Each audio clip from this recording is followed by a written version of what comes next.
Hey everyone.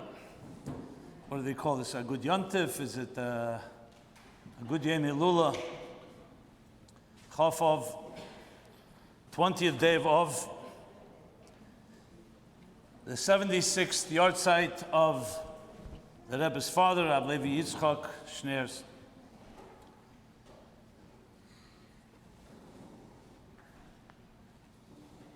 I want to begin by stating something that maybe people think about but they don't often speak about. Like, would we be honoring this yard site if the Rebbe was not the Rebbe? In other words, our connection to Rabbi Levi Yitzchak Schneerson is through the Rebbe being his father. And though he was a great man in his own right, and a tzaddik and a makubal, as the Rebbe Rashab and the Friedrich Rebbe described him, yet at the same time, essentially became famous through the Rebbe. That's not in any way to minimize, but perhaps it's a way of looking at it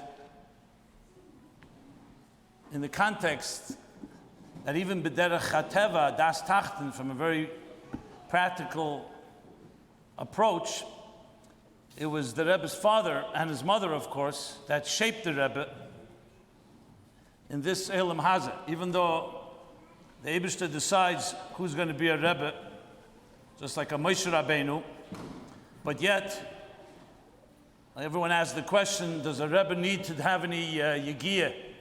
Does he have to learn Torah? Does he have to struggle? Or is it all downloaded automatically and he's just automatically a tzaddik and a Rebbe? So we know that it doesn't just come automatic. Obviously, a neshama of a Rebbe comes from above. But there's no such thing as automatic in Torah and Yiddishkeit. Everything comes through effort. And we know that Rebbe said himself in many Farbrengens that he was misyageya, he strained himself, he exerted himself to understand a Rashi or a Rambam or other bigger issues. And the same thing with the other Rabbein. So that tells us that though it's true, it's all designated in heaven, but also, as it says in Tanya even, second Perek at the end, parents have an impact on the child. So there's no question that part of the Rebbe's grooming, if you want to put it that way, was defined by his parents. So there's a lot we can learn about the Rebbe from Rabbi Levi Yitzchak and from the Rebbe Tzachana, but we're focusing here on Chof. And both in the Rebbe's approach to being a Rebbe and a leader, his approach in leadership, his approach in his teachings, his limud ha-Torah, and above all, which is most relevant to us, lessons that we can take from it in our personal lives. So I want to touch upon a few things in that, maybe in that order.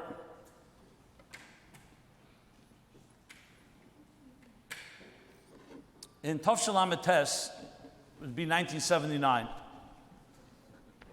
Most of you weren't even born yet, right? I feel finally at a stage in my life I can pull rank and seniority. So 1979 was a long time ago. There was no internet, there was no technology as we know it today. Mail was delivered with camels and donkeys and so on. Snail mail, they called it. And actually it was the year that I began my public career, if you wish. It was the year when I began to formally write the Farbrengens of the Rebbe, the Anochas, the end of 79, beginning of Tafshin Mem. So Chof of that year of Tov Shalom Etes, as it was the custom of the Rebbe every year, there was a Farbrengen in honor of the Rebbe's father's yard site.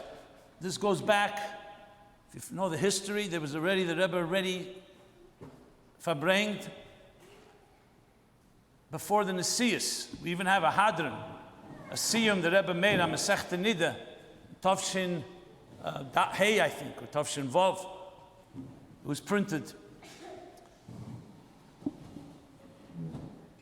So every year, Chof was a Farbrengen. So in Tov Shalom Tes was actually a very interesting, very rare that the Rebbe would share personal life stories. I mean, there are quite a few, but not very often.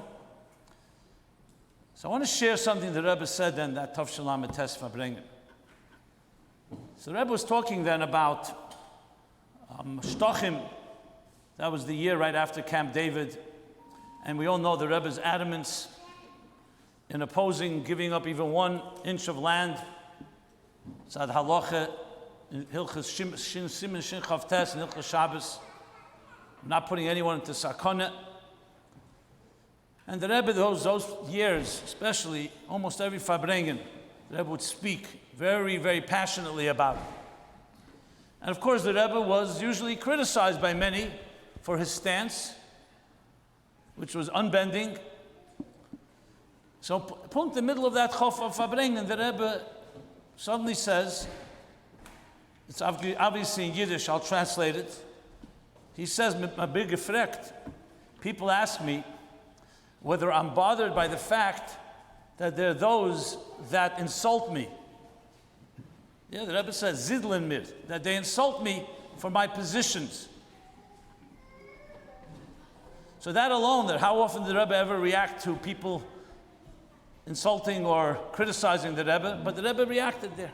And the Rebbe said, this I have to say in Yiddish because it's simply geschmack in Yiddish, and then I'll translate it. The Rebbe said the following: Zogen asa art mir nicht, kenn ich nicht. To say that it doesn't bother me at all, I can't say. Aber zogen das art mir ad kedei kach. As ich soll nicht reden, to say that it bothers me to the extent that I won't speak, that I also can't say. And then the Rebbe went on. And interesting, he didn't have to add any more, but he did. And the Rebbe said, and where did I get that take it from, that self-confidence? So he said with a smile, it comes from my childhood, growing up in my father's home.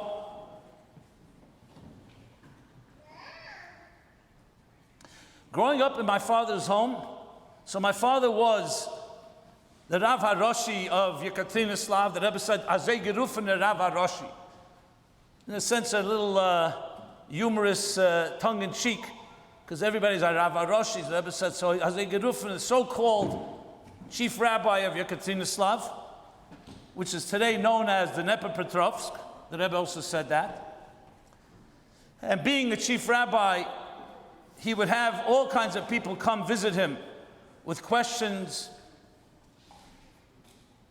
and issues, whether in Torah and halacha or public issues, social issues.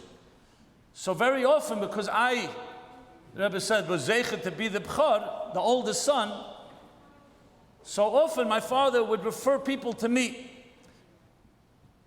Yes, the Rebbe was like an assistant, but which people would he refer to me? The Rebbe doesn't say the word troublemakers, but basically those that were essentially challenging Torah positions. And the Rebbe continues and says, since I spoke several languages, all this is in the Farbrengen. It's a recorded Farbrengen, you can listen to it. Since I spoke several languages, and then the Rebbe adds in a footnote, and he says, to say that I'm proud that I know languages, I'm not going to say, but I'm also not going to deny it, like those that criticize me that deny their own past. I'm not going to deny it, and it won't help anyway, because it's a middelsel avida de gluya. It's something that you can easily find out. And since I spoke languages, so people from different countries were able to communicate with me. And very often these people were just lahachesniks. That's not the word the Rebbe used, I don't remember the exact word. But basically, they were just trying to challenge. And very often they would say things that were not exactly complimentary. Basically, they would insult the Rebbe. So the Rebbe says, so I already have experience with people who insult me. He said, that's where I learned to have the takeoff. And here's the main words I want to chazer over. Just, it's unbelievable, one line that the Rebbe says. It says, Nicht auf dem hat man mir aufgehodet. Not for this did they educate me and train me, as ich soll sein still, and shada asakone fariden. Not for that was I trained and educated to be who I am, that I should be silent in the face when I see danger or a threat to the Jewish people. As I said, you don't often hear the Rebbe speak this way, and especially give credit to what his own young years, where he learned to have that takeoff, that courage, that fortitude, that strength, resolve. It reminds me of a story actually I heard from my father. My father, Al Vashalom, had the schus to be a lot of kiruvim from the Rebbe and spent many hours in Yechidus as a journalist, a person who traveled many times on the Rebbe Shlichus to Russia. He was in Egypt after the Six-Day War. This was in the Yechidus that I think it was after he returned from Russia in 1971. It was a long Yechidus, almost till the morning, till the dawn break. But there's one thing, in the middle of the Yechidus, the Rebbe said to my father, he said, Mr. journalist, you're a journalist, so perhaps you want to make an interview. Basically, an interview with the Rebbe. My father said to the Rebbe, I could ask anything. So the Rebbe said, this is America, there's no censorship. Of course you could ask. So my father used the opportunity, and he asked the Rebbe, he says, there are many Kreisen, many Jews in different communities that wonder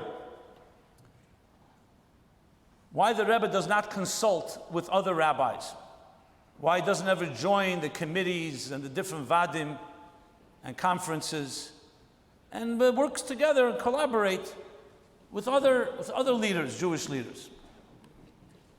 The week was Parsha Shmois. So the Rebbe said, I'll answer with a posuk in this Parsha. So the posuk says that when Moshe Rabbeinu saw the Egyptian hitting the Jew, so of course he couldn't control himself. So the pasuk says, "Vayifan Moshe kei v'kei." Moshe looked here and there. Vayar ki ein ish, and he saw there was no one, no ish, there was no person. And then he went and killed the Egyptian and buried him in the sand. So the Rebbe asked the question to my father. He's responding to my father's question. What is this Vayifan kei v'kei? Why did Moshe look here and there? What, he was afraid? You do what's right. You do what's right. So Rashi says what Rashi says. He was looking to see if this Mitzri has any yichus and someone will come out of him. But the Rebbe said that's already more than just pshat. Why would he look around? And it didn't help anyway, the Rebbe said. Because Dasan Vaviram did see him kill the Mitzri. And they mastered, and that's why Moshe had to run away. So why does the Pasuk tell us this? And the Rebbe continued and responded as follows. He said, Moshe sees a Jew is being tortured. A Jew is being hurt. Vayifan Moshe kei v'kei, he's looking around. Does anybody care? Does anyone care? Is anyone crying out in protest? Is anyone defending this Jew? And Vayar ki ein ish, and he sees there's no one. So he did what he had to do. That's how the Rebbe responded to my father's question about cooperation with others. You can already derive what that meant. I heard later from Bochrim, who were there that night waiting, when anyone would come out of Yechidus, they would grill him. What did the Rebbe say? This, that. So one Bocher told me, your father, I asked him, what did the Rebbe tell you? He said, the Rebbe told me that he's Moshe Rabbeinu. That was my father's hergish. But you see from this, the similar theme of standing up and not waiting for committee meetings and conferences and others, that when there's a fire burning, what a true leader does, true visionary, does not allow himself to be impacted by what others think. As the Rebbe told us, from his childhood, he learned that in his father's home. So we know that Rabbi Levi Yitzchak was, of course, personified that, which is why he got arrested, as did so many chassidim at the time. But this was the ruach, the environment in which the Rebbe grew up. So let's first begin with the Rebbe, where he says everything has to have a heirah, the lesson to us. Now, I have traveled the world many times, spoken to many audiences of different backgrounds. And I often ask people the question, it's really just a trick question, but I ask it anyway. Are there any conformists in this room? And I can tell you that most people don't raise their hand. I actually don't ever find anyone that raised their hand. You all know what a conformist is? You do? Okay. A conformist is essentially someone that conforms to other people's standards and never takes the lead, always looks what everybody else is going to do. So I can report to you that there are millions of people in the world that claim they're not conformists. So where are the conformists? Where are they hiding? Well, statistics show that most people are conformists. As much as we like to think that we're independent and individualistic, and we have our own voice, and we stand up for it, well, the only way you can really know is when you're tested. When your push comes to shove, will you really be able to stand up, and even if it's going against the grain? And I'm not talking about for a taiva and for some insanity or for some nonsense. I'm talking about for a value system or for a standard. So as much as we like to feel we're pioneers and we think out of the box, the fact of the matter, it's very few individuals that actually are that way. So it's no surprise that the Shulchan Aruch opens up with the expression al yevish mipnei maligim. Shulchan Aruch, the code of Jewish law for all people, tzaddikim beinim and rishoyim, opens up with a statement: do not be embarrassed for those that mock us, that mock. If we're such strong individuals, why does the Shulchan Aruch have to tell us that? Shavisi Hashem lenegdi samid. The only thing to fear is God himself. And this should be given for every one of us. And yet it's not the case. So just not to feel bad, none other than the Talmidim of Rabbi Yechon ben Zakkai in the Gemara, one of the greatest Tanoim, and his students were the greatest of the great.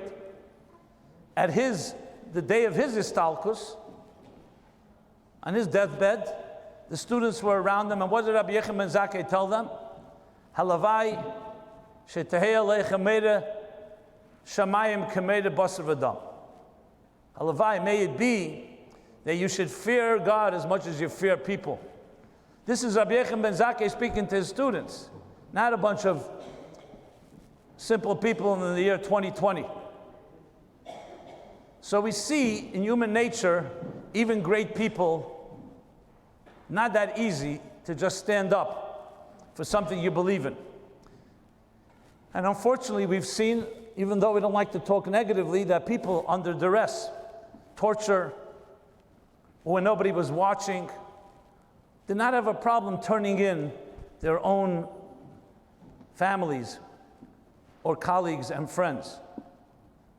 Because it's very difficult to withstand torture and very difficult to withstand other challenging situations. And if nobody's looking, how would you behave?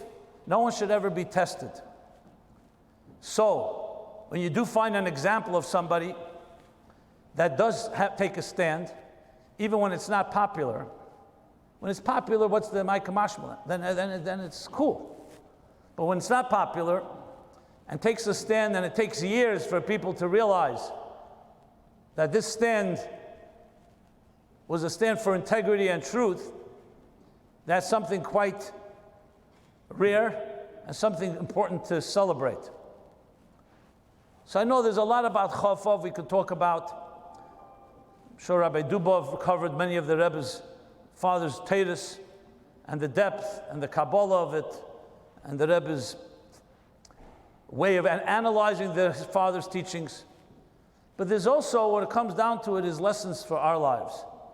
To me, personally, and I'm sure to each one of us, this is a tremendous lesson in itself. Without going into all the depth of the Kabbalah and Seid and Pshat, Remez, Drush, Chassidus, the basic principle that a man can stand up against an entire regime, and at the time would look almost crazy and insane. Imagine Mordechai was working in your business, and the CEO wants everybody to respect him and says, all I want is that when you walk into the office in the law firm or the business company or whatever it may be, everyone should just show deference to me, bow your head. So most people who work for someone, especially if their parnasa is dependent on it, would have no problem to bow their head. And here suddenly is a Mordechai, an action, an obstinate, stubborn man. He's not interested in bowing to Haman, even though he was so close to Achashverosh and it could affect so much. You could see a lot of people saying, what's the big thing? So you placate him a little. Not getting down to the halachas of Avodah Zarah and so on.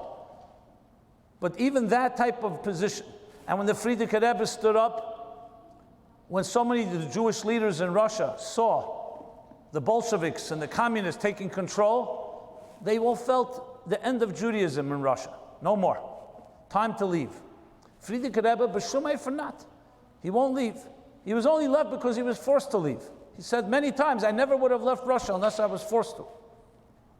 He stands up. Let's be honest, be logic, does it make any sense? How could he have ever prevailed? But you look back and you see he did. I remember reading about when the Frierdiker Rebbe arrived to America.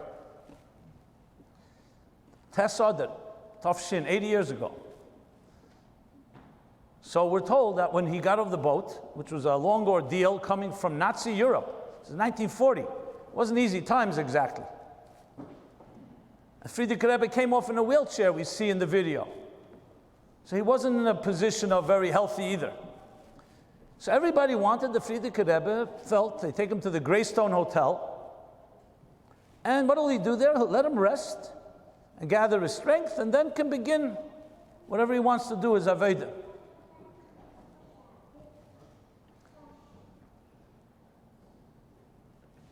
No, the Frierdiker Rebbe insisted he's going to speak. When you hear about the whole episode, it's quite amazing. So since some of the people who were there were alive at the time when I heard about it, I decided to ask them firsthand. So Rabbi Yitzchak Groner, all of Shalom was there, Mordechai Altine, I believe Herschel Schusterman, maybe a Folgerman, I'm not sure all the people who were there, but a few of them I was able to ask, and they all testified to the same thing. The Frierdiker Rebbe spoke for a few minutes, and what he said was mind-blowing. They all thought it was completely not together. Frierdiker Rebbe talking with the whole takif, that I did not come to America to save my own skin. I never wanted to come here. The Eibishter led me here. I'm here to demonstrate that America is not going to be different. They were going to build yeshivas and chadorim. And though everybody gave up on American Jewry, this is going to be, we're going to replant and transplant everything that was the Altaheim on the other side of the sea, on the ocean, Europe and in Russia. We're going to rebuild it here with even more intensity. Frierdiker Rebbe speaking. One of the people who was there told me it was as if he was speaking to millions of people. There were 20, 30 people in the room. Then, this we know because the Frierdiker Rebbe documents this in his diary. He goes back to his room, and some of the Chassidim who were there felt their obligation to go into the Frierdiker Rebbe and enlighten him. Kav Yochel. And this Frierdiker Rebbe writes in his diary. He said, my closest Yedidim, my closest friends and Chassidim, supporters, came in to speak to me, and they told me, in no uncertain terms, these words.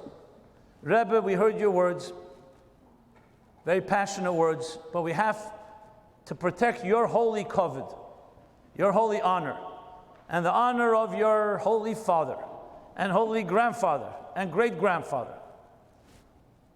All the Rabbeim, that what you're saying is not practical and not realistic. It's fantasy. It's not going to happen. And they actually meant it as a favor to the Frierdiker Rebbe. They were telling him the reality on the ground. They thought he wasn't aware of what's going on in America. The Frierdiker Rebbe concludes that entry in his diary with these words. He said, "Kannst sich vorstellen, you could imagine, the Tränen, was eingegossen von meiner Augen, die erste Nacht, was ich gewinnt auf Amerikaner Boden. You could imagine the tears that came out of my eyes the first night I was in American soil." They didn't enlighten the Frierdiker Rebbe. He knew quite well what America was like. But thank God, he did not listen to them, just like the Rebbe did not listen to his advisors and kangaroo courts, or whatever you want to call them, and stood up as one person, like the Rebbe said in that Yechidus I mentioned, Vayar ki ein ish, and did what he asked to do. At the time, it didn't seem practical. In 1950, 70 years ago, when the Rebbe assumes leadership, what was he dealing with? Just think a moment. Well, who was he speaking to? To a group of refugees who didn't know English, who had no parnasa, who had many of their families completely devastated or destroyed, either in the Holocaust or by Stalin. The Rebbe is speaking to them about what? We're going to change the world. You would think it makes more sense. First, let's lick our wounds. Let's go to some therapy. Let's deal with the pains, the losses. And then, once we start building up our businesses, there's a little money and a little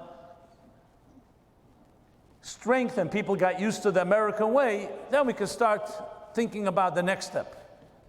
Well, that's not how leaders think, thank God. They're not based on logic, they're not based on statistics. The Jewish people were based on statistics, we'd long ago not been here. And I say this because whenever you hear the Rebbe speak about Rabbi Levi Yitzchak, his father, there's always that underlying theme. The underlying theme of absolutely not bending, unwavering. And as I said, in that Chof of Lametes Farbrengen, the Rebbe attributes it directly to how it impacted him and why he does not respond to critique in any way weakening his resolve. I speak as one of you. We're all in this together. We're not Bali Madrega, we're not people of great stature, but we have a great Rebbe, and that makes us great, because we stand on the shoulders of the great, and as such, we can learn, at least on our level, a bit of this type of fortitude. I can tell you, since this pandemic broke, officially Purim time, March, when we started taking it a bit seriously, and until this day, it's taken a toll on a lot of people. I'm speaking from people I constantly encounter, mostly online these days. I'm not just talking about the health and the threats, and which unfortunately, people died, and people have family members that died, and there's still health challenges. But a lot deeper than the health is the psychological toll it's taking. Because it's one thing everybody was thinking, okay, the nightmare will be over after a few weeks, and we go back to our summer plans, and everything is going to be fine. But it's not happening so fast. And not that because necessarily, look, New York, Baruch Hashem, Al Tiftach Peh, it's not like what it was back in March and April. And yet there's a certain tentativeness and uncertainty. There's nobody that can tell you what's going to be in a month from now, even a week from now, frankly. So I can tell you that many, many people They may not be speaking about it much, but it's causing depression and demoralization and disorientation and disillusionment, a lot of disses, let's put it this way. It's dissing off a lot of people, let's put it that way. Now, I hope it's not affecting anybody here. But I can tell you, I remember from the first moment, I remember Purim itself. The first thing that came to mind in my mind was, what would the Rebbe say? And what would the Rebbe react? So though it's true there was no pandemic in the time of the Rebbe, there was nothing of this nature. But we have different situations, different precedents, and it's not even a shaila by me. Someone asked me whether the Rebbe would Farbrengen.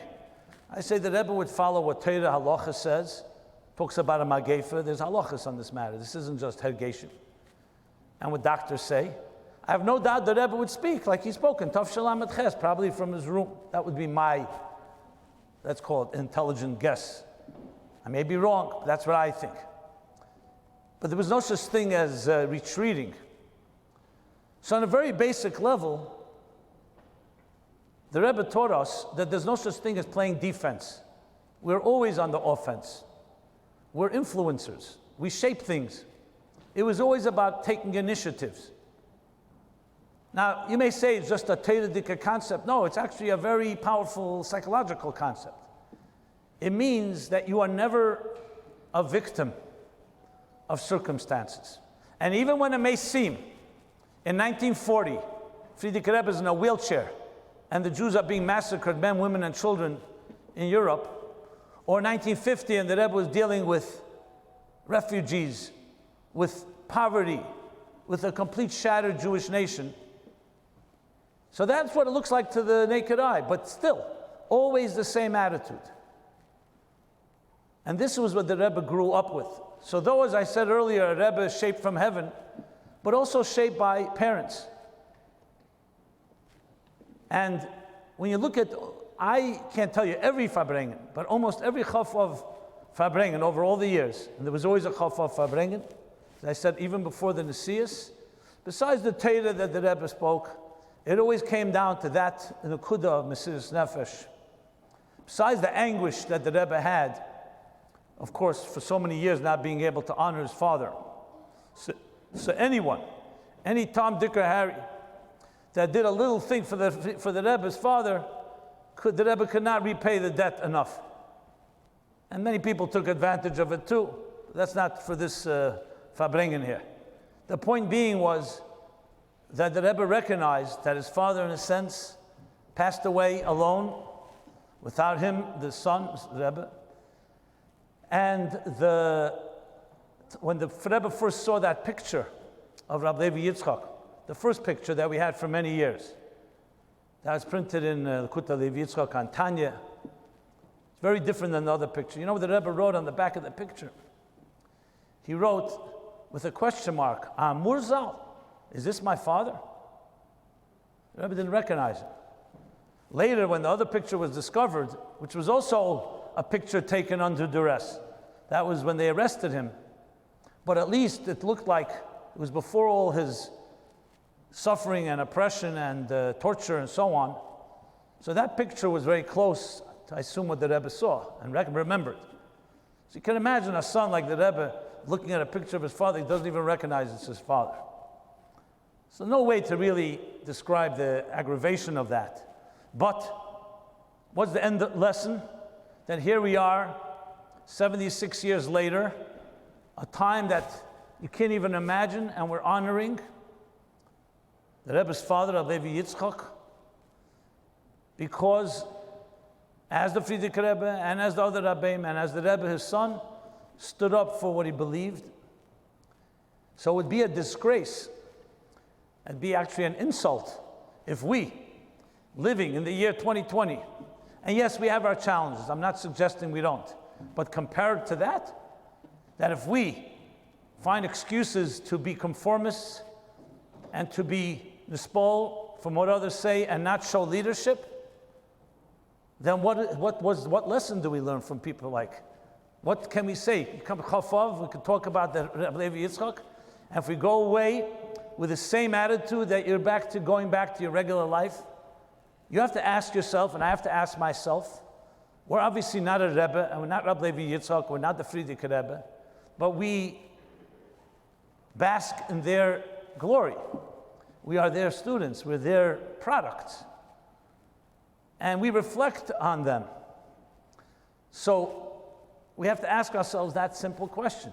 Where are you showing leadership? What are you initiating? And you'll say, I don't know what to do. That's not, the Rebbe would not go for that answer. Or what are other people going to say? So that to me is a very blatant, a very specific lesson. And if you say, I don't know what to do, so find someone that you know and say, what can we learn? What can I do? We consult. I'm sure there's some of you who are in business. What do you do when you have a doubt what to do? You consult, don't you? You go to experts. You go to your lawyer, to your accountant, or to other people who have a lot of experience. And you're not embarrassed. You ask. You know why? Because you're driven to succeed. And success means that you never say, I don't know what to do. I'd like to see that someone in their own personal business is not proactive. If you're not proactive, you're not going to be successful. And you're going to say, there was a setback? No, a setback is not enough reason. There's not enough reason to not proceed forward. So you'll say, okay, when it comes to making money and gashmizdike things, yes, I understand. But this is ruchnizdike inyan. Well, for the Rabbeim, ruchnius was gashmis. This was their passion. They came to change the world. They didn't just come to make a few extra bucks and to live a comfortable life. So I'm not going to stand here and make anybody feel good and say, okay, let's all say we're happy with what we have, be melamed zchus. At the same time, I'm not saying this with any animosity, obviously, but I go back to the words in Tov Shel Lamed Tes that I chazed before. Nicht auf dem hat man mir aufgehodet, als ich soll sein still, wenn sie da a tzedech or a sakone fariden. The Rebbe said that I was not educated for that purpose. I say to myself, the hours and hours that I personally sat at the feet of the Rebbe and had the schus to chazer the Rebbe's words and to receive answers from the Rebbe dedicated time. And I saw the commitment, and I saw who the Rebbe was talking to. Mediocre people like us. I don't know about you, maybe you're not so mediocre, but a lot of us are, and did not ever hesitate. It's so easy to give up. Usually people who are of stature like to hang around with people of stature, right? If you consider yourself somewhat sophisticated, you don't like to hang around with people that are mediocre. And yet the Rebbe did not hesitate to Farbrengen again and again and again. And how many times did he repeat the same idea even? And I don't mean repeat word for word. To get the point home, what they call einknellen, again and again. Sometimes it brings you to tears. I would just watch hours and hours. And it wasn't just a sheer Torah. The Rebbe wanted to motivate, wanted to get people off their butts, to put it bluntly, and to be initiators. Now, I'm not suggesting that we Chabadniks have not done anything. Look, we always are very proud to say we are as big as Coca-Cola, halavai, but it's a nice line. We're a distant second, let's put it that way. And that we're everywhere. And there are thousands of Chabad houses, and shluchim are meser nefesh, and they go to places, and all that is true. But I never heard by Farbrengen the Rebbe ever even say that. And some people even wondered, why did the Rebbe not appreciate what his chassidim are doing? Look at the Mesiris Nefesh. It wasn't because the Rebbe didn't appreciate, of course he appreciated, but because his sights were a little higher. By the Rebbe conquering the world meant conquering the world. And I don't want to make it lahavdil compared, but until spreading chassidus isn't like popular as Apple and Facebook and Google and Amazon, you can't say you conquered any world. I remember Rab Motel Chen Olav Shalom, one of the Karbonis Le'aleinu. Whenever he would see me in 770, he would always come over to me. He says, "Du weißt you travel around. Mit Shenai genommen der Welt. We already conquered the world." He would always say it to me, and he wanted me to say, yeah. I said, I don't see how we conquered the world exactly. He says, what do you mean? Everybody knows where the Rebbe is. Everybody knows Mashiach. So I said, everybody? I said, what about the Chinese? She says, how many Chinese are there already? So I said, 1.8 billion. He says, billion? Not million? I said, no, 1.8 billion. Okay, he dismissed the Chinese. I say, what about the Indians, the Indianer? He says, the Indians is geharget. He thought, I said, no, I meant the country called India. She says, how many Indians are there? So I say, 1.5 billion. The Indians, die was führen the Uber, or do customer service for Dell. He dismissed that. So I say, okay, Metal Shin, you got rid of 3.3 billion, and so that's half the world more or less. So welche Welt? My point was, I love the guy. He was a great guy, but he lived in, he lived in his bubble. We all live in our little caves, and we think. And I'm not, Chaz v'Shalom, again trying to criticize, but these were the hasagas. I don't know. I'm a negei b'dover maybe. I think one of the reasons the Rebbe spoke to my father so much was, besides my father ran a newspaper and publicized and fought for the Rebbe's causes, but I think also because my father had a global scope of things and understood the goal is not to reach just 100,000 or even 14 million Jews, which, by the way, we haven't reached either, but to reach 7.8 billion people, yeah. And how you do that? Maybe that's where we have to put our minds together. So anyone that's going to come up and say the job is done, I'm talking about inside das Tachten. I'm not talking about from heaven. God can send Mashiach in a second. So to me, the sichos of Chof Schneerson, where the Rebbe said, I did everything I can, now do what you can, make total sense. Where the Rebbe is not going to be the marketer and the distributor of Chassidus. He did his job, which is give us the Chemer. We have all the material. My Nesecha, Chassidus. And we have the chutzah, which is the big world out there. And we have the pipelines even with technology. And all that's missing is the distribution. The Rebbe once wrote to Vad Lafotza Siches, K'medumani haloshen hu, lo yatfisu ma'nesecha chutzah, el yafutzu ma'nesecha chutzah. The Rebbe was saying in tongue-in-cheek that he thinks the loshen is not to print chassidus, but to spread, disseminate. So to me, that's lesson number one, the lesson of being a leader in your own right, everyone in our own way. I would find that Chof passes and comes and goes, and we don't take a lesson like that, so what do we learn exactly from this? Yes, I know, we get together and we Farbrengen, it's also better than going to sleep, but it has to come down into action, and that's a real action. Second thing I want to share is something that is also very obvious when you read all the Teiros of Rabbi Levi Yitzchak. So we have today quite a few Sfarim. They say it's just a small amount. Thousands of pages were lost based on the testimony of the Rebbe Tzachana. But what we have is quite substantial as well. So there's one underlying undercurrent, I think, that all of us can take away from, even if you're not a Makubal and not familiar with all the intricate analysis of how the Rabbi Levi Yitzchak's approach to things, which I'll touch upon in a moment as well. And that is that in everything, he saw Elokus. He saw godliness in everything. Even in the most terrible suffering. Everybody knows that a Shema maybe was mentioned before, I'm not sure, but I'm not going to read the whole thing.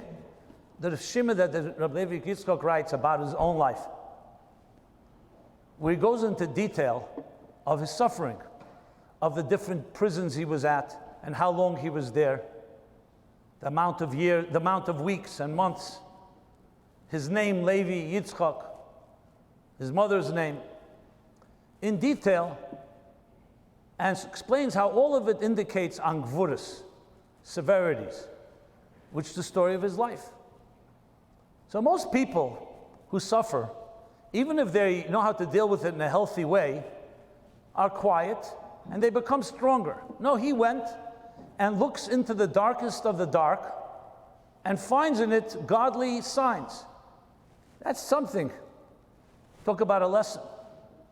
And when the Rebbe explains that Rishima of his or others, you also see the idea that everywhere he found godliness, everywhere.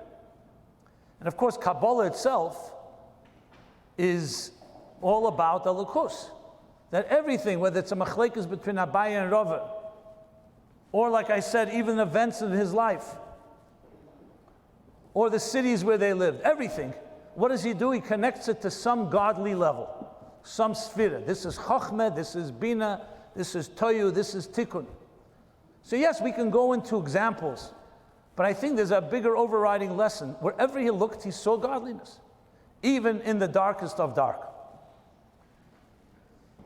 The Rebbe, in all his sikhs, you see the same thing. Everything is always things that people never even noticed. Every Farbrengen, the Rebbe would speak. This is Shabbos. It's this year, Chof, let's say, is on a Monday. What's the connection to Monday? Every detail to find a godly hashgacha pratis. Now you have to wonder, why did the other Rabbeim not do that? You find the Rabbeim write Chassidus, obviously, and talk all about godliness and Elokus, but not quite in that type of physical way, that every detail, even though we know that when a leaf turns over, it's hashgacha pratis. Even a leaf, the Baal Shem Tov says. But yet you don't find other Rabbeim finding every message in every leaf. And the Rebbe did.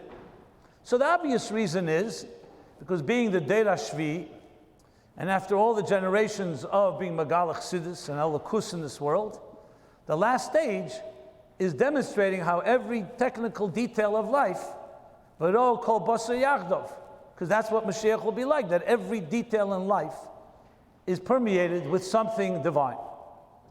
Okay, this is a nice concept. I'm sure you've all heard about it. You learned it in yeshiva and so on. But I want to drive it home, and again, in a lesson in life. Everybody wonders and asks, what can I do to bring Mashiach? What could I do? Tell me what to do, I'll do it. It's a big question, everybody says. More mitzvahs, okay, I'll do more mitzvahs. Want me to talk about Mashiach, not just at Achar Pesach? Fine, we'll talk about Mashiach. So let me share a letter from the Rebbe, which captures this. I'm not saying he learned this from his father, but it's very similar to that approach. It's a letter that the Rebbe wrote to someone who owned a dry cleaners, of all places. I've told this before, so maybe you've heard about it, maybe you've read it on your own. It's an Igris Kaddish. Dry cleaners. Now, what would the Rebbe write to somebody who's running a cleaning business? What could you say, Ray? Besides give him a bracha. So the Rebbe says everything's hashgacha pratis. So you have to say that even the dry cleaning business also has a lesson. And the Rebbe goes on and explains the lesson. What's the lesson? Listen to this. That you buy a garment, clothing, a suit, a new suit, other garments, you wear it once, twice, 3 times, 4 times. At some point, it gets soiled, it gets wrinkled, it gets dirty. If you're a balabatisha person, you can't wear the garment anymore. So comes the concept of cleaners. You bring it to a cleaner. They take the garment, they immerse it in water, and not just plain water, cold water, warm water. Mix it with chemicals, they get rid of the stains, and then put it under a heavy press, and voila, there you go. A garment fresh like new, and you can repeat this process many times. The Rebbe continues, what's the lesson? Neshama shenesata bi tahirihi. We say every morning, the neshama you've given me is pure, like a new garment. But then life takes over, disappointments, aggravation, anxieties, pains and sufferings, trials and tribulations. So in a way, the garment begins to get soiled and wrinkled and jaded. So you'd think, that it's a one-way street. Okay, too bad, but now it's damaged goods. I'm paraphrasing the Rebbe's letters in Hebrew, but that's the idea. No, comes the lesson from the cleaners that what? No, take the neshama, this garment, and immerse it in mayim, ein mayim elatera. And not just regular water, but mayim chamim, warm water. Chayis, chmimus, passion. And then mix it with chemicals. Every chemical is another mitzvah. Every chemical, like the Sefer Charedim writes, the mitzvahs correspond to different evodim. And they masakin, they repair and heal different parts of the neshama. And then you take the garment and you put it under what? Kabbalas ale, a heavy press. The idea of answering to a higher authority. Kabbalas ale. And that creates neshama shenasata tahiri, is back to the state of tahira, and you could repeat this process many times. That's the Rebbe's letter. Interesting letter. Classic Rebbe style. But I'll tell you something else that struck me. I remember after I read the letter, from the rare times I was walking on Kingston Avenue, I'm walking up from Empire Boulevard, and I happened to be noticing all the dry cleaners. There's one on Kingston and Empire, now I think two, and then there's another one in the next block, and then you go up, and I'm not going to count anybody here owns the dry cleaners? Doesn't matter. Anyway, I'm looking at these cleaners, and I start seeing it with a different set of eyes, through the eyes of the Rebbe. That this dry cleaners that most of us don't even notice, we only notice it when we need to bring our clothing there, is actually, mipsari echzel leka, is a piece, a dugma, a moshel, that embodies the idea in Elokus. And there you go. If you could envision what Mashiach will be like, what will Kingston Avenue look like? And I'm just mentioning that as the street where I grew up. But it could be any street and anywhere in the world. Envision, what will this world look like? If you learned even one Maimer Chassidus, you should be able to get at least a sense, what would the world look like if godliness was indeed begolei? And not in some abstract way. Like here, it doesn't say anywhere that the world will be destroyed. The Rambam says, Lo ye'esa kol ha'elam, el ladasas Hashem bolvad, that the entire world, the business of the world will be not materialism as an end in itself, but as a means to know godliness. Now, can we live up to Mashiach completely? Halavai. But at least to envision it. So people ask, what can we do? What we can do is what Rabbi Levi Yitzchak taught, that in everything you see the divine. Here we have a pandemic right now. We have a whole upheaval. Can anyone tell me, how are we supposed to look at an upheaval? I'll give you a hint. Chassidus talks about yesh, ayin, yesh, that every transition from one state to another has to go through an ayin be'emtza. So I know most of us, that's an inyan that's very nice. You learn about an ayin beis and Hemshech Tzadik Daled and other places, and it talks about lifnei tzimtzum and three different interpretations. What the ayin is it Erein Sof lifnei tzimtzum? Is it Sevav Kalam? Is it Mamala Kalaman? Yeah, okay, we understand. When you stick to that language, obviously it's not going to be very relevant to your practical life, even though we all understand the code language. But when you say to yourself, 1 second, it means a metamorphosis. Any shift in life that's worth talking about is always going to have a crack where you have to shed the skin of an earlier stage to get to a new stage. Even though we don't ask for it and we're not justifying tzoros, but at the end of the day, Chassidus explains that every challenge, when the Alter Rebbe went to prison, we saw it, Zayis kesheketchenei say meitzi shamnei. He was pressed. So now the real deepest Chassidus came out. Whatever you look at in life, you can find lessons from Torah b'chlal and from Chassidus b'frat. I'm just giving examples. And these examples demonstrate another fundamental point that Rabbi Levi Yitzchak, in all his Torah, again, I'm not even talking about the actual Torah. What you see is seeing in everything something that's godly.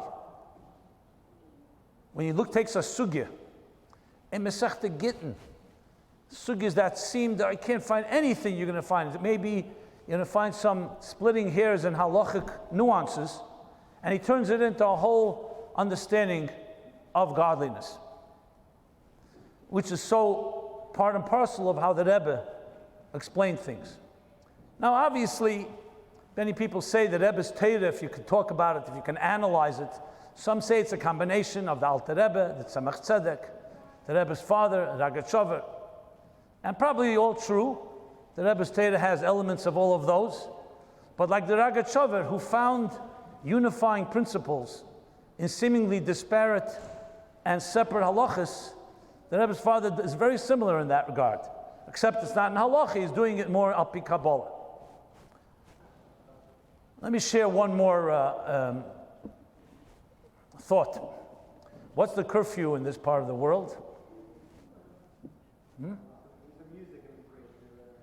Oh, you want, so maybe we say l'chaim, do some music, and then continue, yeah? That's a good idea. So, we have l'chaim here. L'chaim to everyone. L'chaim to the Rebbe, l'chaim to Rabbi Levi Yitzchak, l'chaim to all of us, to be proper, living up to the standards and expectations of them. L'chaim, l'chaim. Do some music, and we'll give the people who need to catch up on their Rambam. L'chaim, l'chaim.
Okay. Adkan Hakofa Aleph. Huh? How are you? Flew all the way from Seattle. See? Okay.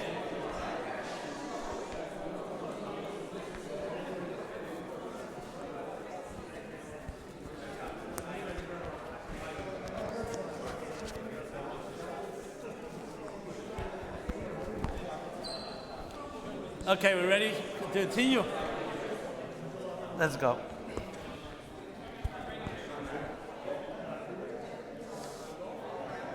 So just in case you're wondering whether we're reaching 7.8 billion people,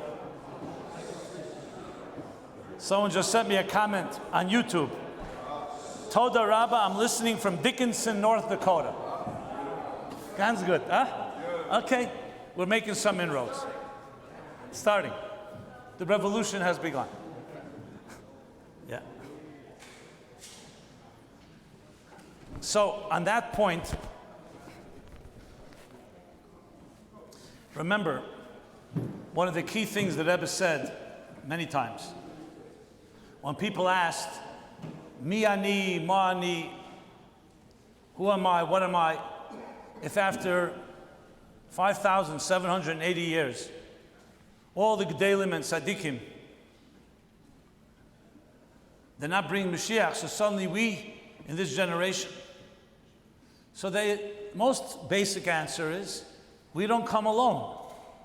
We are Nonas al Gaba Anok, and that all the mitzvahs and the good deeds from the beginning of time have accumulated. We know Avedas don't accumulate. They get erased with time, especially after there's Enshim and so on. But mitzvahs, Yichud Zeh Nitzchi, forever and ever, a good deed, Kedusha Le'Zozim Imkema, never leaves. So where does it all go to? So in the Rebbe's first Maimer, Bas Lagani, Tov Shnei Aleph, he says, Munach Bekufsa, he brings from the Rebbe Marash, that it's like all is stored in a chest, so to speak. Nothing disappears, God forbid. Say that thousands of years of Mesiras Nefesh and mitzvahs and the prices paid, God forbid, disappears, it would be the worst kfirah to say something like that. So you say it accumulates. Now, but then we're physical beings, so we don't have eyes of flesh and blood, see flesh and blood. So we don't see and feel. A Rebbe does see and feel. A Ish Ruchni sees and senses something. And then there are times, as the Rebbe points out, that you see changes in the world. Taking the Zohar that says what's happened in the year Hey Alofim Tafresh rather, 1840. That what? A shift. That there was the explosion of the Chochmei law, Chochmei Tata, including technology and science, political advances. Look at the freedom of Jewish people. Unprecedented. That we can literally, our only enemy is within. We can sit here in Farbrengen, no one's coming to arrest us. We don't have whatever we had over thousands of years doesn't exist. Not going to go through the whole thing, but the Rebbe says, open your eyes. So many people say, what does that mean? It means very simple. That if you really look and study history, there are trends, and there are major trends that the world has changed for the better. Always people say, what about all the tzaras we have today? Look at the moral deterioration on so many levels. So first of all, you think it didn't exist in previous generations. Second of all, the Rebbe says, Yizbaru v'slabna dvarim is also a simon. Purim Mem Zayin, the Rebbe talks about that at length. I don't want to digress because it is Chof. I just wanted to make the point that by the Rebbe, when you look at it that way, you see a bigger picture. I would like to believe, not just like to, I'm sure this is the case. How did a man like Rabbi Levi Yitzchak have the presence, the composure, to suffer like he suffered? The Rebbe Tzachana writes in her diary how much he suffered. And he barely didn't have food to eat. And even the ink, he had to write briefly because he didn't really have ink. And instead of writing, she writes that she thought the last days of his life. She thought he's writing his Savah. She sees he's writing Biurim and Zohar. So you say to yourself, how does a person who's in such sadhus have that ability to rise above it? The truth is, the question you could ask about any of the Yemei HaBinayim, all the Gedalim, Rashi. When you read Rashi, you read the Ramban, you read the Rashba, you read the Balei Tesvos. They were not living exactly in vacation land. They were living among bloodbaths. People were being expelled, being murdered, pogroms. Rashi in his times, the kind of tzadus was going on around him. Now, lahavdil, when they talk about study of literature, there's a thing called deconstruction. You deconstruct literature. What does that mean?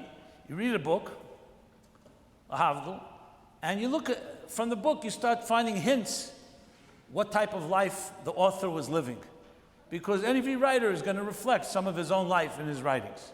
And deconstruct means you get rid of all the outside props, and you could identify certain things about the writer's personality, the time in which he lived, the challenges he faced. So I say, Lahavdil Elef Avdolos. I'd like anybody to deconstruct Rashi, or the Rambam for that matter, anyone, and try to find hints of the tzaras that they lived through. Yes, Rashi makes sometimes a reference, but if you read it, you'd think this man was living complete peace of mind, harmony all around him. His family was safe, the Jews were safe, and he's writing a Pirush Rashi. You know, you need concentration to write a Rashi. It's not just a superficial writing here. A person like Rashi revolutionized how you interpret Chumash and Gemara and so on.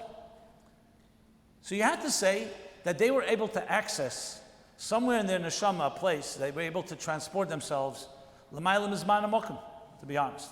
Like it says about the Rashbi. The Rashbi, the Churban didn't affect Rashbi. There was no Churban. What does that mean? The Churban Beis Hamidrash. Rashbi sat Shiva and Tisha B'Av like everybody. But some part of him was able to go beyond Churban. And you have to say this is what gave strength to Rabbi Levi Yitzchak, to the Frierdiker Rebbe, the Rebbe. They were able to access a place that's very difficult to imagine how you do that. Because it's one thing to maintain your amunah and betachon, but to write, anyone that writes knows you need to concentrate, you need to focus. You can't just sit down and just start writing. So the idea that Rabbi Levi Yitzchak went through what he went through and left us this Torah, and when you read it, you feel like he's, you ever read one of the long Rishimas of Rabbi Levi Yitzchak? You know, kind of detail you need to have, focus, and the Halt Cup, 50 pages. Every diuk, he starts with something on page 1, 20 pages later, he goes back to it. Again, it's not like quick writing. This is very concentrated writing. So I want to point out there's so much to talk about, especially when you look for hints of the Rebbe's relationship with Rabbi Levi Yitzchak. So in the Igris Kodesh of Rabbi Levi Yitzchak, you find correspondence between him and the Rebbe. There's probably maybe 10 strong letters where they communicate ideas, where the Rebbe asks questions, Rabbi Levi Yitzchak answers, or the other way around. And they disagree. Sometimes the Rebbe will write to his father, a tzarechiyun, and his father says, I'm surprised that you asked such a question. It's an obvious answer. And the Rebbe responds. Now, we don't have the Rebbe's correspondence, so we only can deduce it from the Rabbi Levi Yitzchak's response to him. So I wanted to point out one or two that struck me. I was just looking over on Shabbos. I mean, some are known, some are lesser known. So there's 2 points I would like to mention. One, which I think is a real yesod in the Rebbe's Torah, and I think also a great yesod in our own Aveda.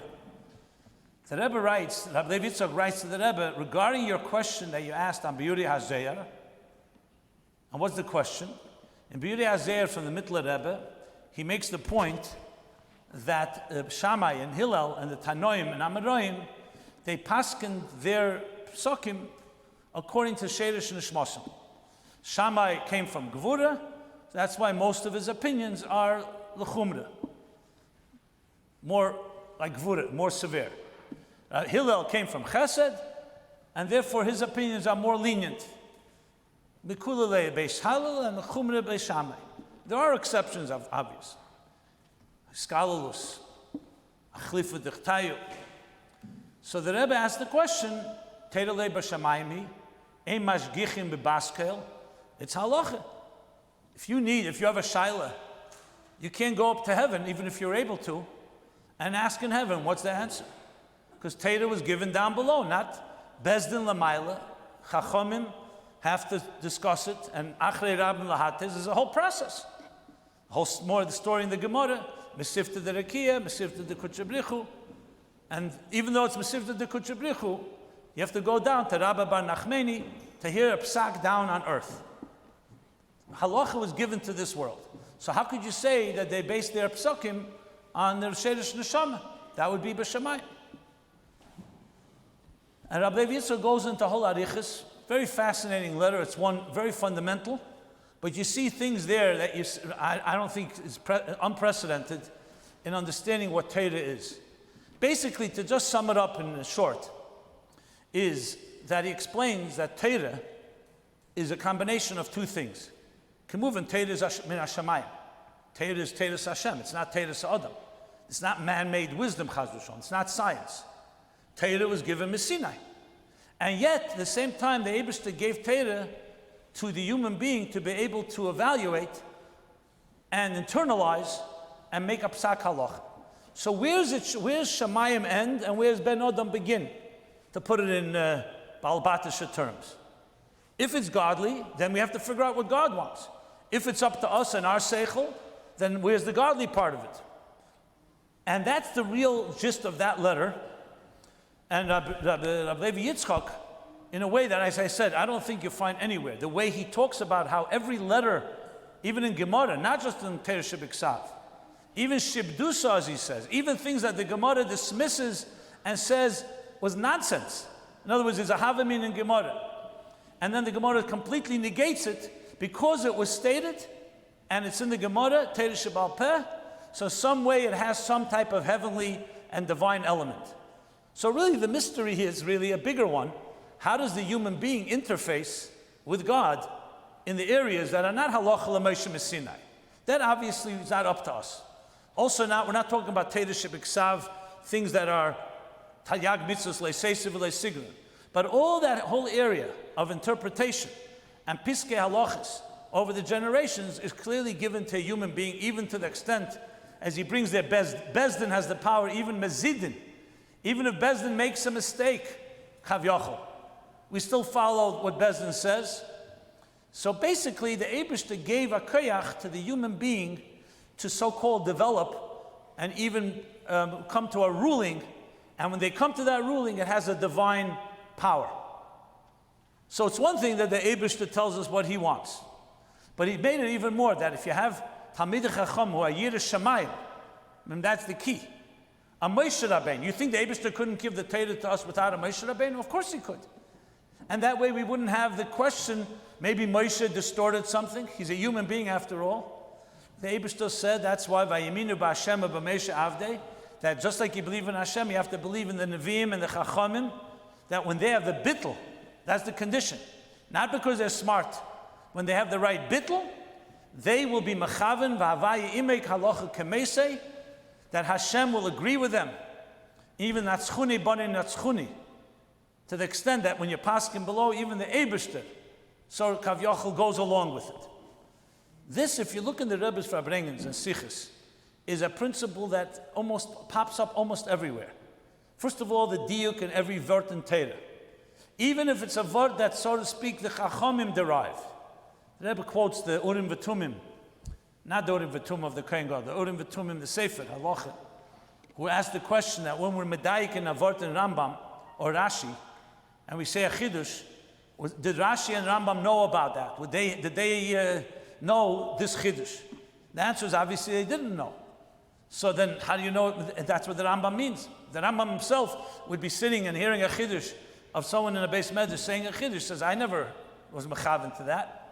The answer is because Miyad Hashem Hiskil, that since they wrote it with Yiras Shamayim, the Eibishter put into their words, like similar to Tehillim with David HaMelech. Imru, Imre Fi, that God infused a koyach into the words and psukim that David HaMelech sang, that they should be now words that we can use in our tefillas and in our bakoshas. So this theme you see in the Rebbe's Sichos everywhere, to the extent that I remember hearing it many times from the Rebbe until I didn't see the letter from the Rebbe's father to the Rebbe. I thought it was the Rebbe's Chiddush completely.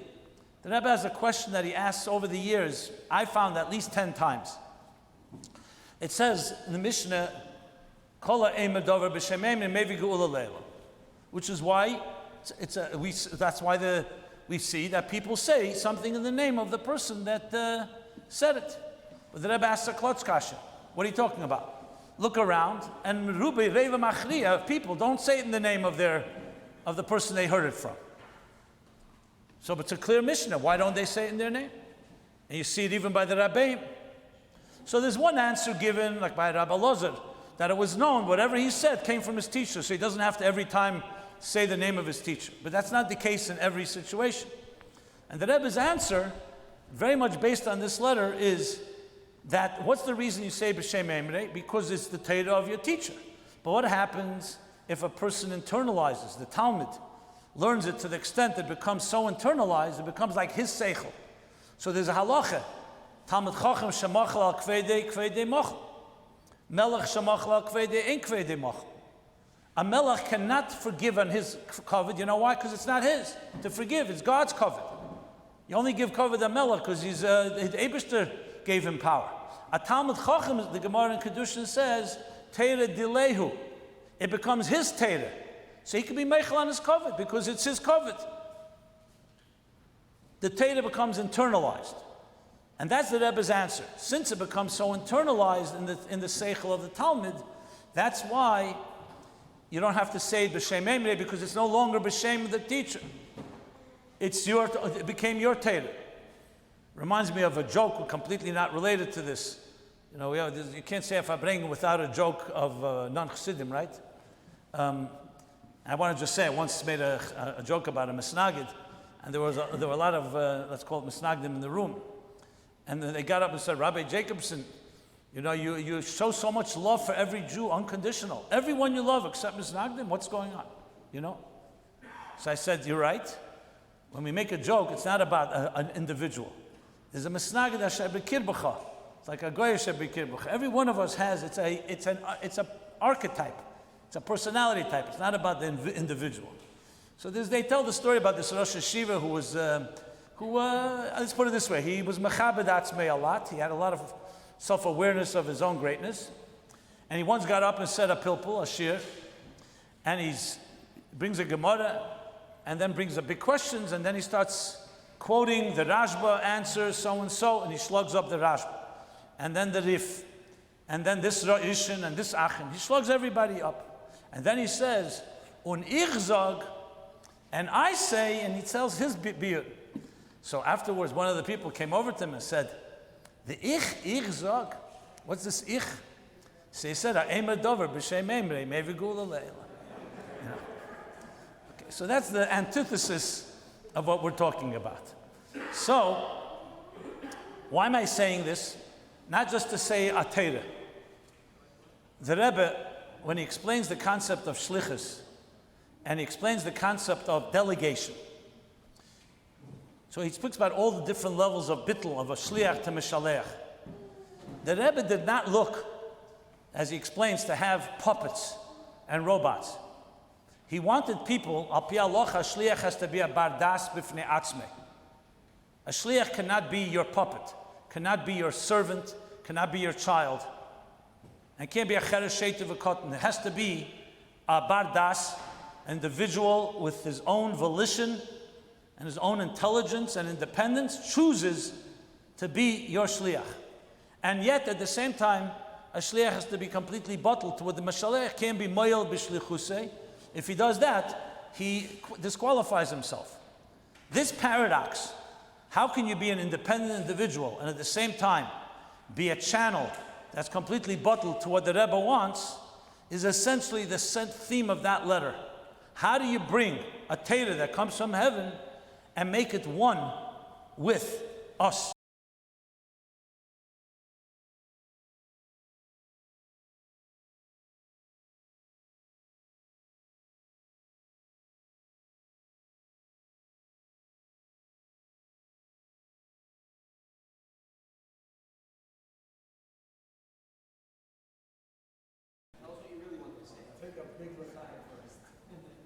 No, I already gotten used to saying it online and so on. I learned from the Rebbe. Nicht auf dem und mit aufgehört wird, zu spall werden from the public. Huh? What? It's on, good, that's fine. So you see in this letter, this joining. So I want to share one thing about this. There's a story that Rebbe refers to many times, especially in the early years. Stories with Aaron Belinitzer was his name, I believe. Tzemach Tzedek. Well, let me tell you the background behind it, if you wish.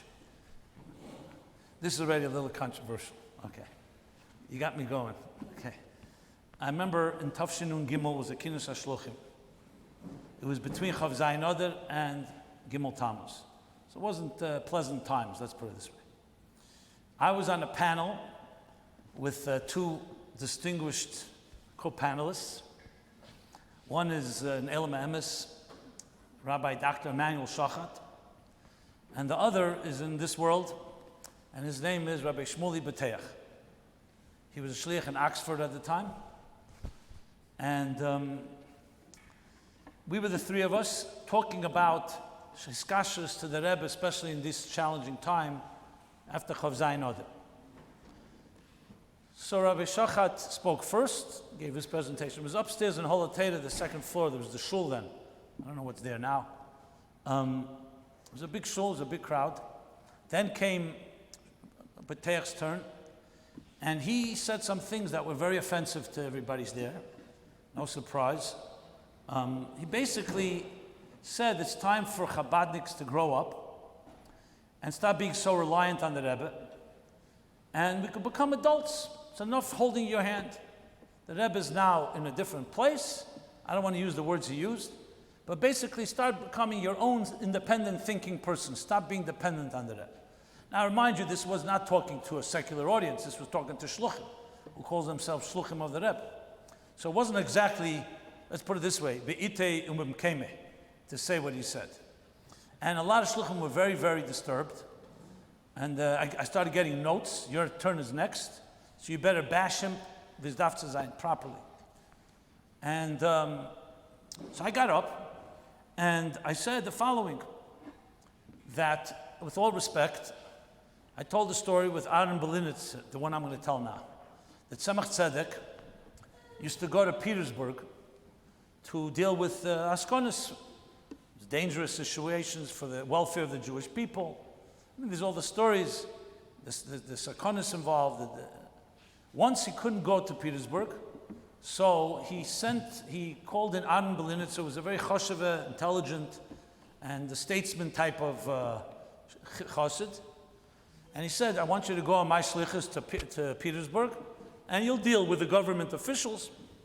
So Rabbi Adam says to the Rebbe, to the Tzemach Tzedek, and what should I do if I have a suffix? Remember, you can't send telegrams and phone calls, emails.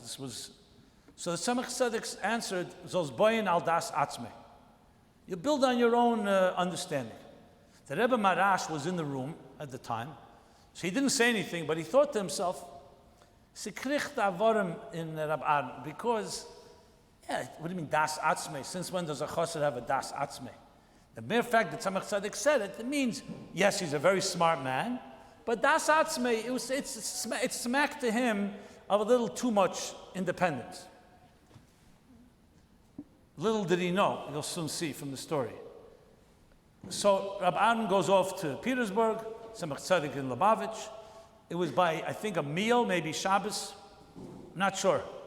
But the middle of a meal, the Tzemach Tzedek is sitting, and suddenly everyone sees that he's very serious, and he says, Rabbi Adam matertzech in Petersburg. Rabbi Adam is struggling. He sensed that Rabbi Adam has a problem, as he thought he may have, a doubt. Everybody waited a few minutes, and then the Tzemach Tzedek smiled and says, good, et mechaven gewen. In other words, he resolved it, and he did what I would have done. So the Rebbe Marash realized that punkt verkehrt.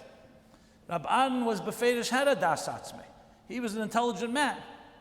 And still, he was able to be mevatel himself and to align and do what the Rebbe would have done. So if you send a fool who's a puppet or a robot, Micah Mashma, of course, he has nothing but what the Rebbe tells him. He doesn't have any intelligence of his own. The chiddush is to be independent and yet be completely aligned to what the Rebbe wants. That's what the Rebbe Marash realized with Rabban.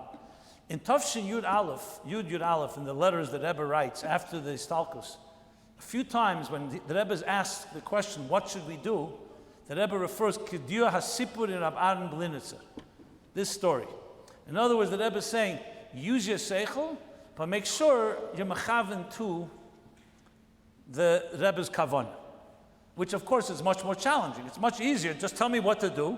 And what did he tell me? The Rebbe would often, what did he tell shluchim, any shluchim? He would say, talk to Rabbonim al asar, b'chol asar v'asar lefi inyane. And everybody thinks the Rebbe was just avoiding. No, because the Rebbe was giving the koyach. I think Zalman Gerari once asked the Rebbe answered him, he asked advice. So the Rebbe said, Kadsas Yedidim Mevinim. So he wrote back to the Rebbe, I don't want Yedidim Mevinim. I want the Rebbe's advice. What do I need advice from Yedidim Mevinim? So the Rebbe responded, Was ardir as ich empfern durch Yedidim Mevinim. Why do you mind if I'm going to answer through Yedidim Mevinim? So no one should ever make a mistake when the Rebbe sends to someone, like when it says the Torah, Nitn Reshus l'Reifa l'Rapis. The Torah gives permission, then the Torah gives koyach for the Reifa to have the koyach of the refuah from Hashem. So in each case by case, I told the story, and I said, Rab Shmuley, I have to disagree with you entirely. Even if the Rebbe is now in a state of Helam and in some way cannot tell us exactly what he wants, Chaz v'sholom, we're not independent. So now we have to dig deeper and find out how our independent thinking should be aligned with what the Rebbe wants. It's not suddenly that stage is over and now we're on our own. It doesn't work that way. The Rebbe once said, I think in Tov Chavov, there's a famous Gemara. Rabbi Akiva was teaching in a Beis Medrash. Moshe Rabbeinu was listening from heaven, and he sees the Chidushim of Rabbi Akiva. So he says to the Eibishter, it says Nofel Daite. He got like, he fell, I don't know, how do you translate Nofel Daite? It's not depressed. He had a kind of fearless ruach. Didn't feel, he said, why'd you give the Torah to me? You should have given it through this man, Rabbi Akiva. So the Eibishter says, listen. So the Talmidim continue and they ask Rabbi Akiva, so where do you take this from? Halacha l'Moshe Sinai. So then it says, Noch Daite. Moshe Rabbeinu realized that Rabbi Akiva had based it on his teaching, the Moshe's teaching. So the Rebbe asked a klotz kasha, what is this? Moshe Rabbeinu is a petty, as soon as he said my name, then suddenly he feels good. So the Rebbe said these words, I think it's Parsha Shmini Tavshin Chavov.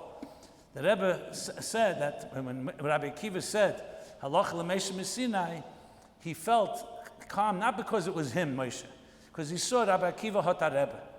Hota Rebbe. If he has a Rebbe, then everything will be fine. It wasn't relevant whether Moshe is the Rebbe or not. That's how the Rebbe answered. So in other words, we never lose sight that everything comes from a higher place. The only thing is the Eibishter gave the bracha, or the schus, or the Rebbe gives the bracha, and the schus that you could be a shutif kavyochel, that you can go through you, but never convince yourself it's all about you. This theme of joining together Seichel Adam, our individuality, and the Kavon Elyena is really the gist of that letter that the Rebbe initiated by asking the question from Biuri Hazeir, and Rabbi Levi Yitzchak gave this whole beer, and the Rebbe in many Farbrengens addressed. That I found to be one of the things that very brilliant. You see a real exchange between the two. I think it's Tofrei Tzadik Hey, maybe. I don't remember what year. But it's sometime in the 30s where this exchange took place. And finally, let me say this. There's another word that the Rebbe, Rabbi Levi Yitzchak writes to the Rebbe that Yofa Darashta, he says. How do you translate Yofa Darashta? You explained it well. That's a loose. It's about a Gemara in Nedarim and a Gemara in Shabbos about the issue of a Novi. So a Novi, there's conditions. A Novi has to be an Onov, has to be a Chochem, there's a few other conditions, a Oshir. But in Shabbos and Nedarim, there's a change. In the Gemara Shabbos, it says an Onov, I think, and in Nedarim, it says a Bal Kema, a tall person. So the Rebbe, Rabbi Levi Yitzchak is writing to the Rebbe that what you write about, the seemingly contradiction, because an Onov and a Bal Kema seem to be very different. Onov is a very humble person. A Bal Kema is like a... So the Rebbe writes, and the Rabbi Levi Yitzchak agrees, that it's Yofa Darashta, that due to his bittul, he becomes a Bal Kema. It's not that he has gaiva, or he has his own arrogance. It's because he has bittul of an Onov. So the Gemara in Shabbos emphasizes the bittul part, and the Gemara in Nedarim, or the other way around, emphasizes once you're bottled to something that's great, you also become great. And then Rabbi Levi Yitzchak goes on for 3-4 pages and says that once you bring up the Gemara, there's a whole bunch of diyukim that you can explain. But it all goes back to this theme, how bittul and gadlus go together, which again is another central theme by the Rebbe. Bittul kenish bottle them. Remember that? That the more bottle you are, the greater you become, because it's not your greatness, it's the greatness of what you reflect, of what you express. So let me say, this Chof night, the night we honor the Rebbe's father, and the Rebbe, of course, through that, something the Rebbe felt especially responsible as a tribute for all the years, I assume, that he was unable to be machabed directly. And the Rebbe did this year after year, and Farbrengen after Farbrengen, every Farbrengen, since Rabbi Levi Yitzchak started being published, basically in the late 60s. The Chofs would first explain his father's commentaries on the Geras HaTshuva, and then on Tanya, and then on Zoyar. And so we go. We have quite a lot of the Rebbe, in many ways, integrating Rabbi Levi Yitzchak, and at some point it also became part of chazening the Rebbe's Maimonic Chassidus. He started quoting his father as well, which was a big chiddush, because the Rebbe would quote all the Rabbeim. Rabbi Levi Yitzchak is not one of the Rabbeim. You know, we have Der Shvi, there's no Der Shemini. And yet the Rebbe integrated, I guess, elevated him. He was, of course, a great chassid, especially of the Rebbe Rashab. And in many ways, the Rebbe's Torah shows the bridge between the Kabbalah of Rabbi Levi Yitzchak and Chassidus. I always thought, you know, there are people that had tainus on Rabbi Levi Yitzchak, that he considered himself shtickle authority. But I have to say one thing I want to just say, not that he needs any defense, but when you look at his way he wrote his Torah, he never wrote it like a Maimer, Chassidus. Like, for example, if you look at Rabbi Hillel Paritcher, or Isaac Homler, or earlier Rabbi Aaron Strasheller, they wrote Maimorim, and they said Maimorim, with a posik, a dibra maskil, a bir, mamish like the Rabbeim did. Not that Chaz v'sholom they were Rabbeim, but they wrote it, said it in that signin. Rabbi Levi Yitzchak did not do that. His commentaries are very clearly not in the structure, and not in the language, and not in the style of a Maimer Chassidus, which I would say the reason he did that b'kavanah, because if he had any other kavanas, he would have done a different style, because he understood his contribution was a unique contribution to bring Kabbalah into Chassidus. I heard once that he said, when he was asked, where do you take the source for all your material? Someone was mevatlim, he was darshaning one Shabbos in Leningrad, and there was a chassid there who was like dismissing him. And he said, what is bothering you? He says, I want to know what your mukkah is. So he says, everything I say is from the Likutei Torah. Now, Rabbi Levi Yitzchak said that. I was not there. I heard it from reliable sources. It comes to tell you something, that he did not come to create a new Chassidus or a new Kabbalah. He basically took Chassidus, the approach of Chassidus, and applied it through language of Kabbalah to Gemaras and Chazal and Psukim and so on and so forth. Anyway, a lot to be said. I don't want to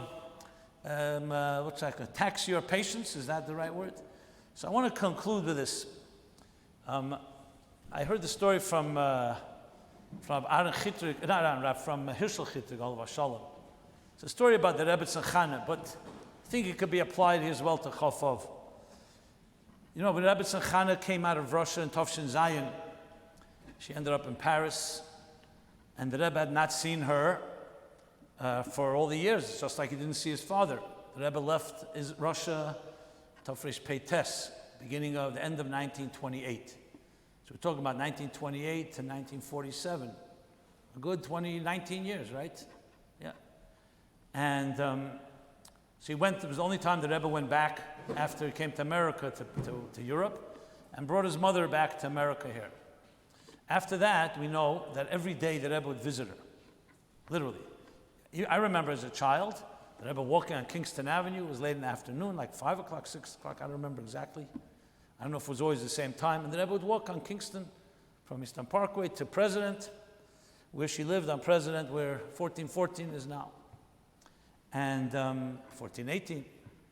And so the story I heard was from Rabbi Hirschel Chittik. He said that the Rebbe encouraged anyone that came from people who knew the Rebbe Tzachana from back in Poking or other places, to go visit her. She was all alone, and the Rebbe could go once a day, but the Rebbe wanted to keep her as much stimulated as possible, to have conversations. So he would go, he would speak Russian with her, and he would always try to find the time to go when the Rebbe was not there. But you know what happens over the years, there were times he bumped into the Rebbe. So he came once, the Rebbe was with the Rebbe Tzachana, and he walked in, he knocked, he saw the Rebbe's there, so he was about to walk out, and the Rebbe stood up and said, no, you could stay, I'm leaving. But the way the Rebbe walked out of the room was very strange.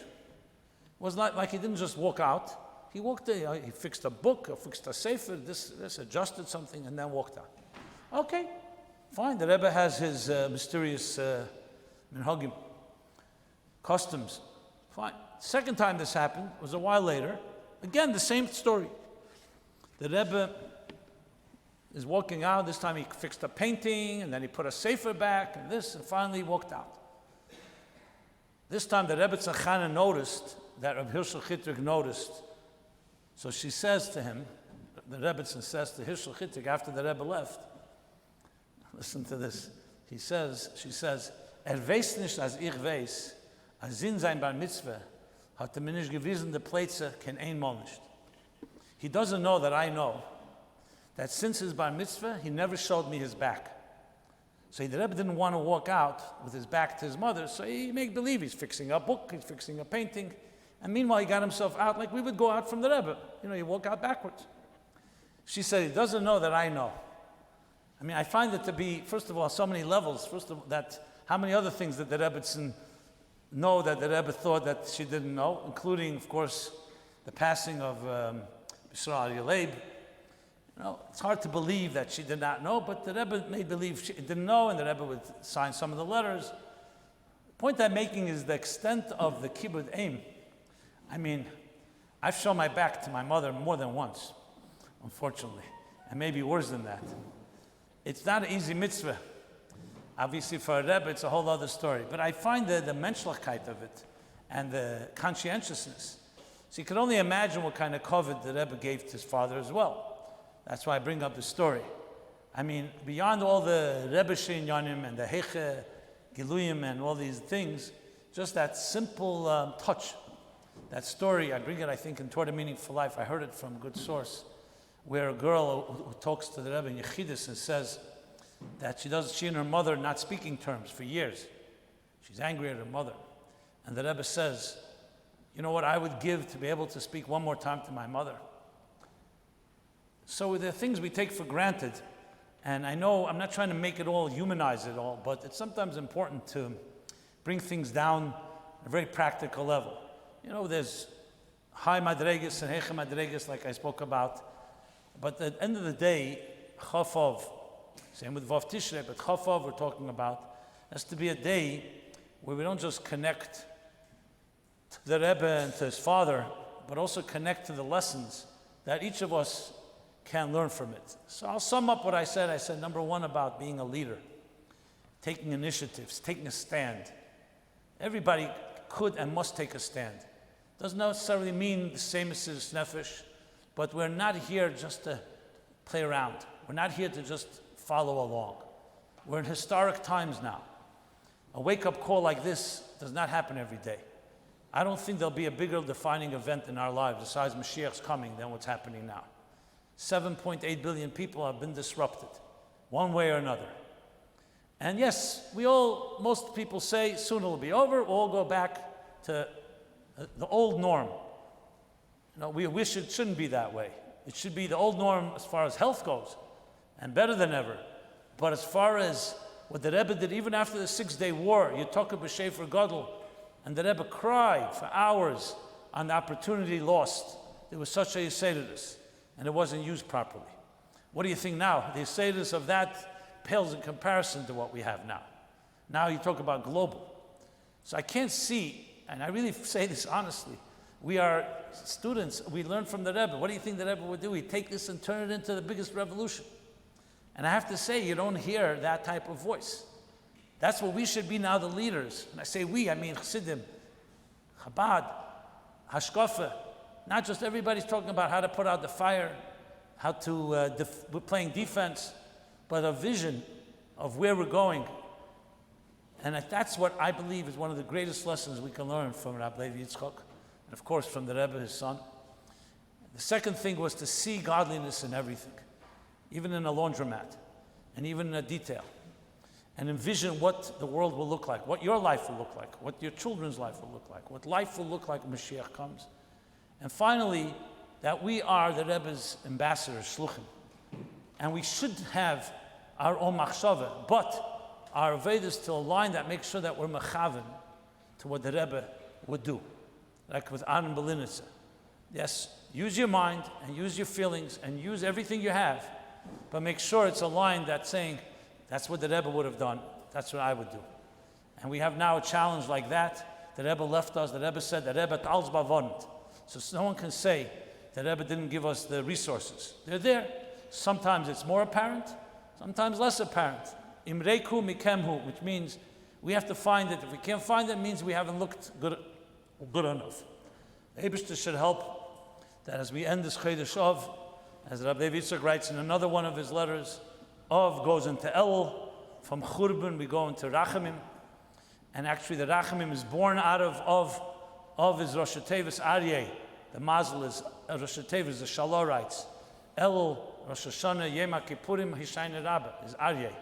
And what is it born from? The Mazel of Tisha B'Av. Because there's no such thing as a Churban of its own. Everything is a stepping stone. The Churban is only to bring to a bigger, better binyan. Should all have, we said the Rebbe says, Chof is 40 days before Rosh Hashanah. It says in some Sfarim that you already begin Hataras Nedarim, or definitely say Ksiv V'Chsim Teva, some people do already. They're already beginning so-called Achonis for the new year. Arboim Yem Kedim Yetziras Avlad. When is Yetziras Avlad? The birth of Adam and Chava is Rosh Hashanah. So 40 days before is Chof. The beginnings of a new year should be a new year. Hashanah is Shnas Geula, even before the year. And we should be zeichet to be reunited with the Rebbe, with the Rabbi Levi Yitzchak, and with the Rebbe Tzachana, and with all the Rabbeim, and all the Chassidim, and all the Tzaddikim, and all those family members that gave their lives and are part of the so-called family and community of the Rebbe and all the Rebbe's Chassidim. It should all be taken from Miyad Mamash. L'chaim, l'chaim. Yeah.